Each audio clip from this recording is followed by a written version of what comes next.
পানি সম্পদ মন্ত্রণালয় তো সিদ্ধান্ত নেবে না যে কোন মন্ত্রীর ঘরে কোন ছবি থাকবে। সরকার সকল উপদেষ্টা পরিষদ এরকম তো উপদেষ্টা পরিষদের বৈঠক তো হয়নি, আর আদৌ এরকম কোনো মৌখিক নির্দেশ দিয়েছে কিনা। আমরা যে প্রকল্পটাতে হ্যাঁ বলেছি সেই প্রকল্পটা কাগজে পত্র এখনো লেখা আছে 1 জানুয়ারি 2026 থেকে শুরু হবে। সেই প্রকল্পতে কত টাকা আসবে, কতটা অর্থায়ন হবে, শর্ত কি হবে, এগুলো নিয়ে বাংলাদেশ সরকার এখন চীন সরকারের সাথে কথা বলছে। কাজে ওই আলাপ আলোচনা শেষ না হলে কতটুকুন টাকা এটা আসলে বলা যাবে না, কারণ সরকার হয়তো কাজটা একটা ফেজে না করে 2 ফেজেও করতে পারে। চীনা সরকার হয়তো টাকা দেওয়ার পদ্ধতিটা অন্যরকমও ভাবতে পারে, কাজে ওই জন্য টাকার অ্যামাউন্টটা এখন বলা যাচ্ছে না। এই প্রকল্পের ভিতরে ভারতের সাথে আগের সরকারের কি একটা আসলে কিছু ছিল, এখন যে নতুন করে চীনের সাথে কি পরিকল্পনা, এখানে প্রায়োরিটি কি আপনার পরিকল্পনা? যেটা আমি এসে পেয়েছি সেটা হচ্ছে চীনের সাথেই সরকারের একটা এমওইউ ছিল। আগের সরকারের চীনের সাথেই বাংলাদেশের সকল নদ নদী বিষয়ে একটা মাস্টার প্ল্যান করার চুক্তি ছিল, এবং সেখানেরই একটা অনুষঙ্গ ছিল তিস্তার উপরে একটা মাস্টার প্ল্যান। এবং এই যে মাস্টার প্ল্যানটা, এই মাস্টার প্ল্যানটা আগের সরকারের আমলেই অনুমোদিত একটা মাস্টার প্ল্যান। এই সরকার এসে শুধুমাত্র ওই মাস্টার প্ল্যানের ভিত্তিতে যে প্রকল্পটা, সেই প্রকল্পটা তিস্তা পাড়ের মানুষের মতামত প্রতিফলন ঘটায় কিনা, পরিবেশ নিয়ে যারা কাজ করেন তাদের মতামতের প্রতিফলন ঘটায় কিনা সেটা দেখেছি। সেই জন্য আমরা মাঠ পর্যায়ে 5টা পাবলিক কনসালটেশন করেছি, করে আমাদের কিছু প্রস্তাবনা ছিল, কিছু সংশোধন ছিল, সেটা আমরা চায়না সরকারকে দিয়েছি।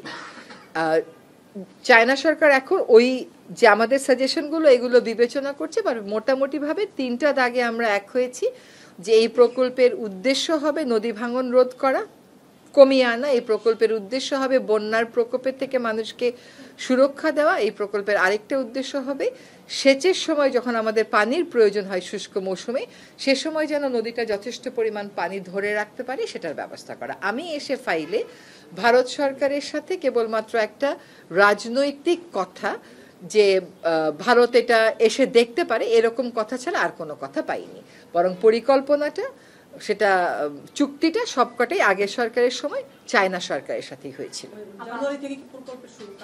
আমাদের প্রস্তাবিত তারিখ হচ্ছে জানুয়ারি 1, 2026। এখন এই পুরো প্রক্রিয়াটা কতটা সময় নেয় তার উপর সবকিছু নির্ভর করবে। আমরা 10 বছরের কথা বলেছি, প্রথম 5 বছর, তারপর সেটার মূল্যায়ন করে আবার পরের 5 বছর, আর এই 5 বছরের মধ্যেও 3 বছরের মাথায় আমরা একটা মিড টার্ম পর্যালোচনার কথা বলেছি। এটা এখন কিছু বলা যাবে না, টাকা পয়সা নেগোসিয়েশন না হওয়া পর্যন্ত এটা বলা যাবে না।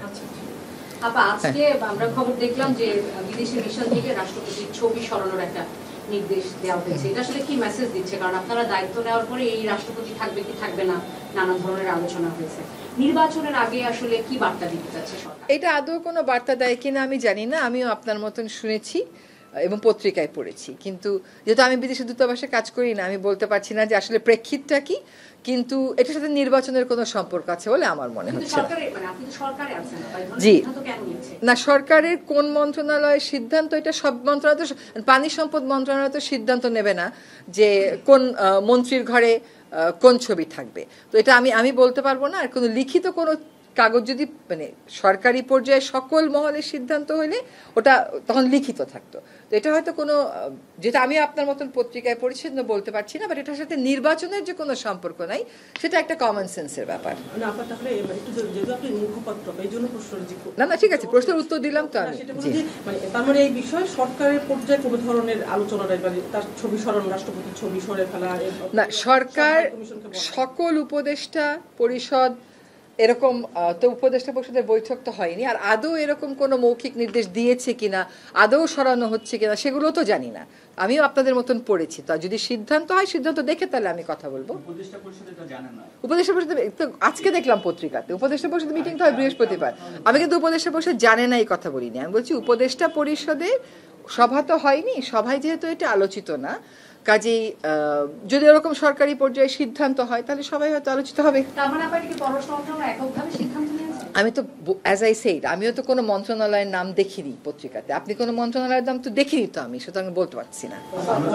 এইভাবে হচ্ছে যে আপনার রাষ্ট্রপতি এখন যিনি আছেন থাকবেন না, প্রধান বিচারপতি আসছেন, এরকম একটা বিষয়। এইরকম আলোচনার কি শেষ আছে? আমরা তো কত আলোচনা শুনেছিলাম, জুনের মধ্যেও নির্বাচন হবে না, এটা এই মাসের মধ্যে নির্বাচন হবে। এখন রাজনৈতিক বিষয় তো, আমরা বাংলাদেশিরা প্রত্যেকেই রাজনৈতিক সচেতন, প্রত্যেকেরই সব ঘটনার একটা ব্যাখ্যা আছে, হয়তো এত কোনো ব্যাখ্যাই নেই এটার পিছনে, কিন্তু এটার সাথে নির্বাচনের যে কোনো সম্পর্ক নেই, এটা একেবারে স্পষ্ট। একটা ছবির সাথে নির্বাচনের কোনো সম্পর্ক থাকতে পারে না। আমি মাত্র গত রাতে দেশে ফিরেছি তো, তারপর আজকে সকালে একনেক মিটিং করলাম, ফলে এটা was not an issue obviously in the একনেক মিটিং। সো দেখা যাক উপদেষ্টা পরিষদে যদি আসে, যদি কোনো আলোচনা হয় তখন জানাবো।